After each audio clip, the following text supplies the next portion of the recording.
Oke, saya ingin tanya kepada ahli bahwa di dalam melakukan penyidikan satu perkara, penyelidikan ya, lalu ingin dinaikkan ke penyidikan dalam satu perkara, langkah apa yang harus dilakukan di kepolisian?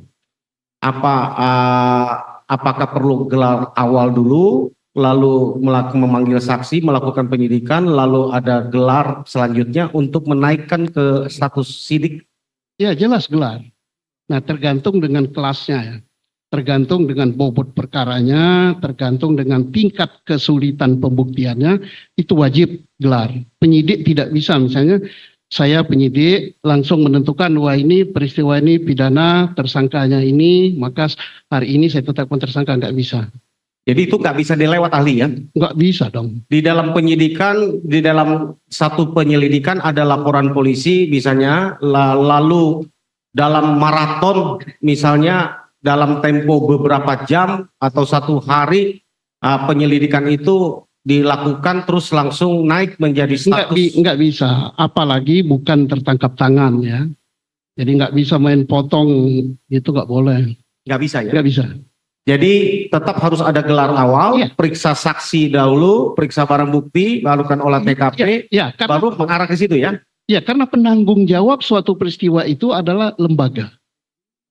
Lembaga diturunkan ke Kabarisskrim, kalau di Barisskrim diturunkan kepada direktur, direktur diturunkan kepada kadit, kadit baru pada penyidik. Jadi mereka ini bertanggung jawab semua. Jadi tidak bisa misalnya Kabarisskrim, wah saya tidak nangani itu, yang nangani itu inspektur itu. Enggak, ini institusi, makanya perlu ada pertanggungjawaban.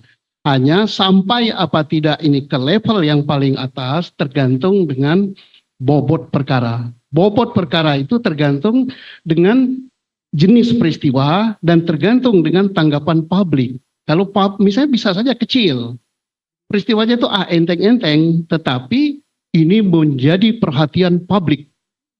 Disiarkan oleh media, televisi, disiarkan oleh podcast dan sebagainya. Nah maka penanggung jawab tertinggi penyidikan di situ harus memberikan atensi gitu. Ya.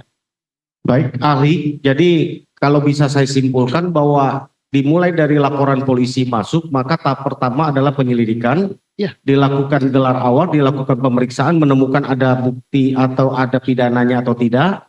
Untuk menaikkan status penyelidikan kepada sidik itu wajib harus lewat gelar ya? Iya. Nggak bisa tidak ahli ya? Iya, jadi nggak bisa masing-masing yang menangani perkara itu kan itu perkara masuk, laporan polisi masuk oleh direktur kalau tingkat Polda ya, didisposisi ke kadit, kadit disposisi siapa penyidiknya, pemeriksanya. Jadi kalau dalam bahasa polisi tua-tua dulu perbalisan, ya perbalisan atau penyidik ini nggak bisa langsung, dia tersangka, tetapkan statusnya sebagai tersangka, nggak bisa. Ya. Jadi kalau nanti digelar itu tidak ada unsur pidananya, maka namanya apa? SP3 betul ya? Ya kalau tidak ada unsur pidananya, ada di penyelidikan ya, di penyelidikan. Iya.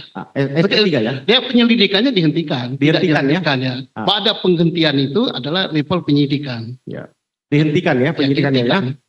Kemudian kalau sudah masuk ke penyidikan ya. Masih penyelidikan. Masih penyelidikan ya tidak dilanjutkan. Tidak dilanjutkan ya. Masih banyak perkara lain yang masuk gitu. Oke, kalau ditemukan ada tindak pidana baru naik tahap selanjutnya. Iya, penyidikan ya. Iya, untuk di penyidikan itu sama seperti proses dalam penyelidikan tadi ahli ya, bahwa itu akan dilakukan pemeriksaan untuk menemukan siapa yang bertanggung jawab atas pidana tersebut begitu ya? Iya, tapi berita acaranya sudah menjadi pro justisia kalau penyidikan. Oke. Pemanggilannya pun sudah pro justisia. Karena apa? Ada dampak hukumnya. Sekian kali dipanggil oleh penyidik tidak datang, bisa diadakan penjemputan.